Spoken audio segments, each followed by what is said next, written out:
So we're going to get into graphing these equations. Each of these lessons is from 4.2.2. It builds off of that slope formula that we were working with in the last lesson. So, what exactly is a graph? What is the point of it? Well, the graph of something like y equals -7, x minus 10 is a line, okay? And it's a line that is showing us the set of all solutions.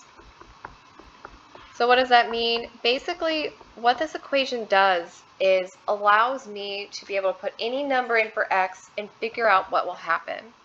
So a lot of times we do these for, say, your pay rate. If you're getting paid $10 an hour, you had $100 to start, you might wonder, what will I have in 20 hours or something like that?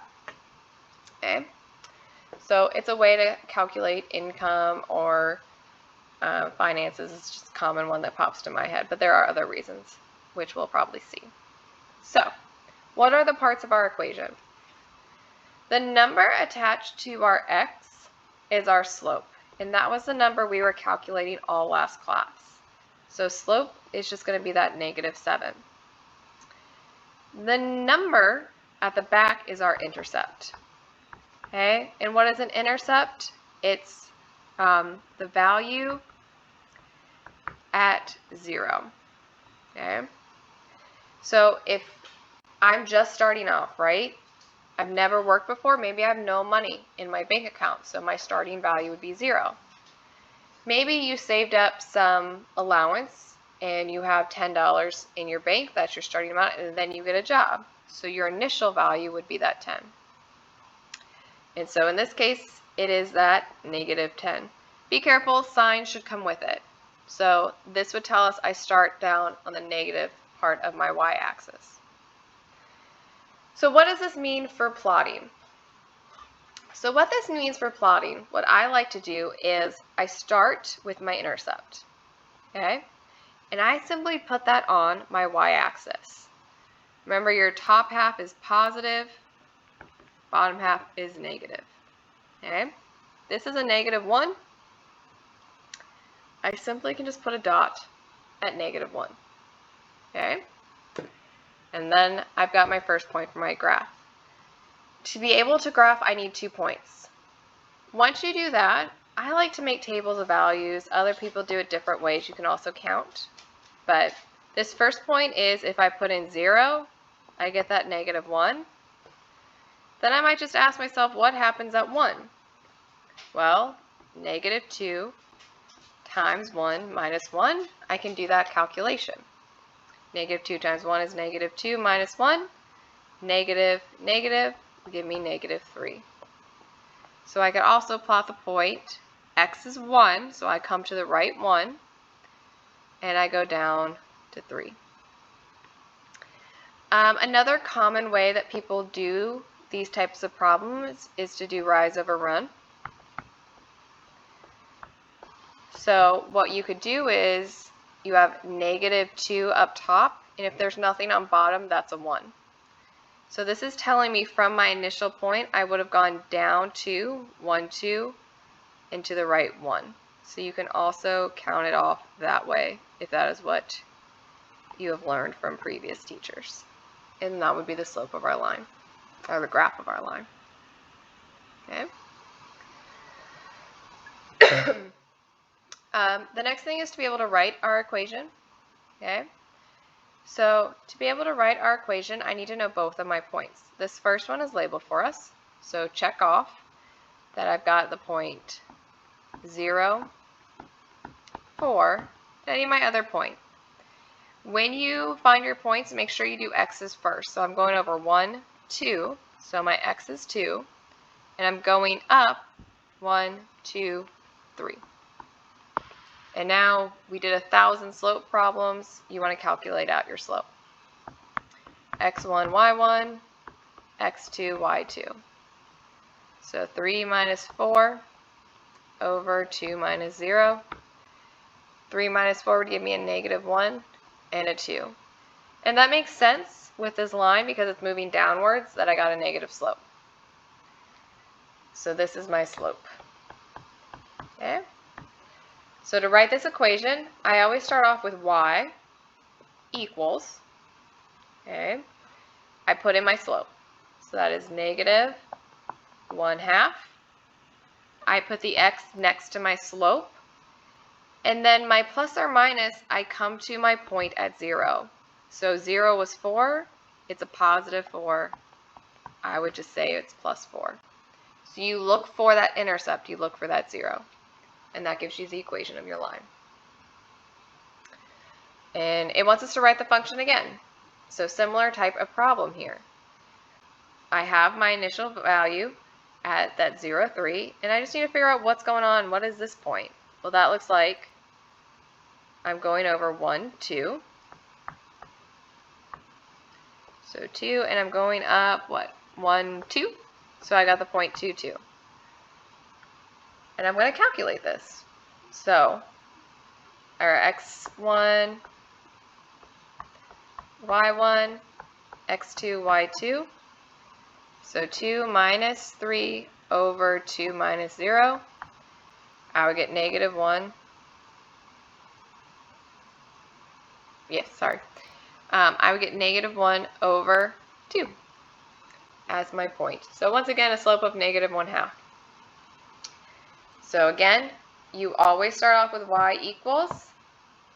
So that's my first part. Put in your slope, which happened to be the same for both of these. Real creative problem making. X always goes next to that, and then I put in whatever my value was at 0. So in this case, plus 3. Okay? And you write your function. If you're doing Apex and you have multiple choice answers, one thing you can do is if you find the slope, you can cross off answers that don't include that slope. Maybe you don't even have to calculate the intercept. Or vice versa, the intercept is at 3 and only one choice has a plus 3, you can simplify your work that way. It would like us to compare g of x, which is negative 3x minus 1. Compare the slope by writing less than or greater than or equal to the blank. So f of x is what we just solved up here. So I guess you could also write this as f of x as opposed to that y is other notation you might see. These two are the same. Some problems like f of x for function, other problems like y. But anyway, the slope of f of x is negative 1/2. The slope here is negative 3. Okay? So the question is this less than, greater than, or is it equal to?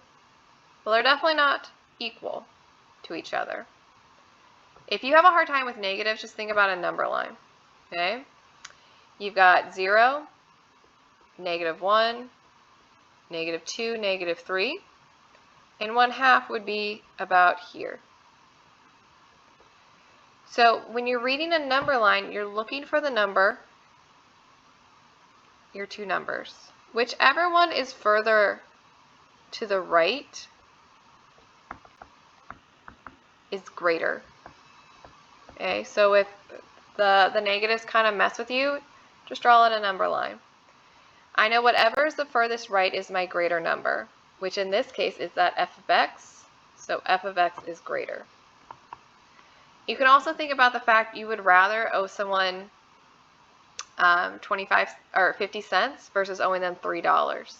It's a greater thing to not have to pay them back as much. Okay?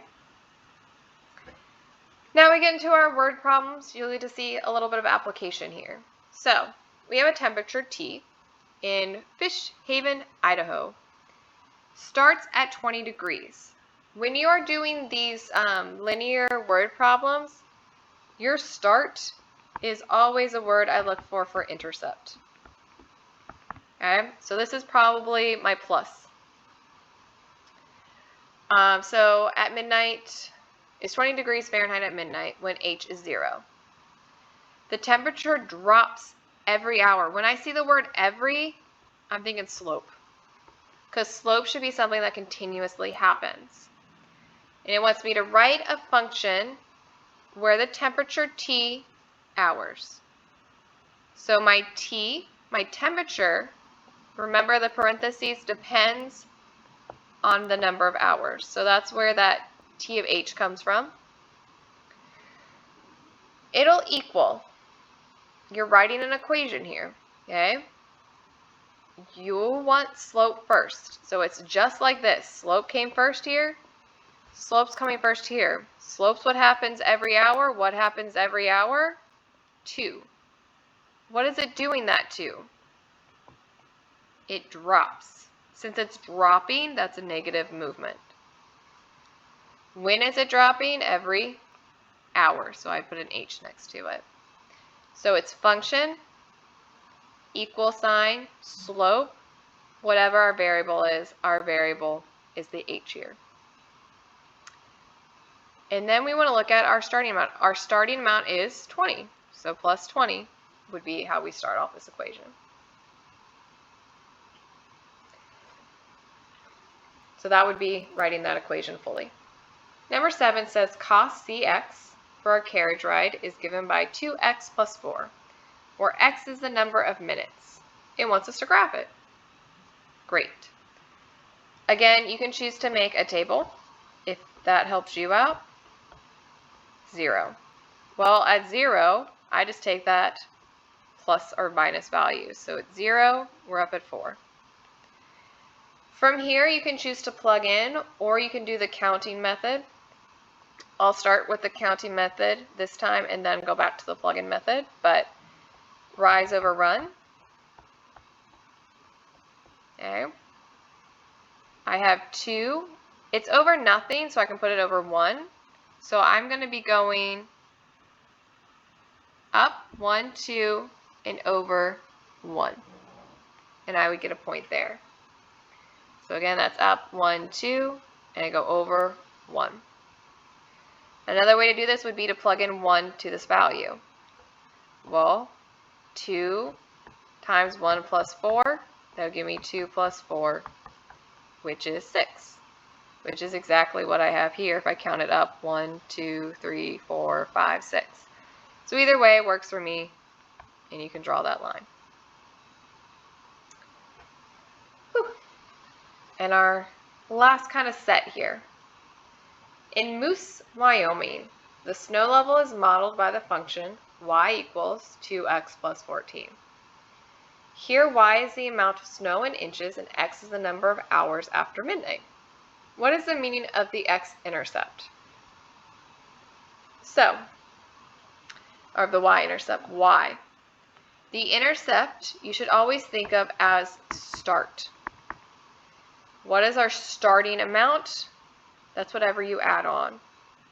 So the y-intercept is the starting amount of snow, which is 14 in this case.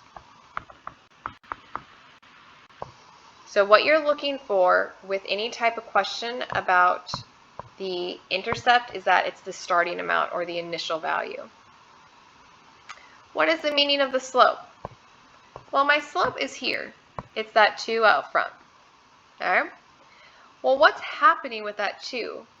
That 2 is telling me that every, and we're talking about hour,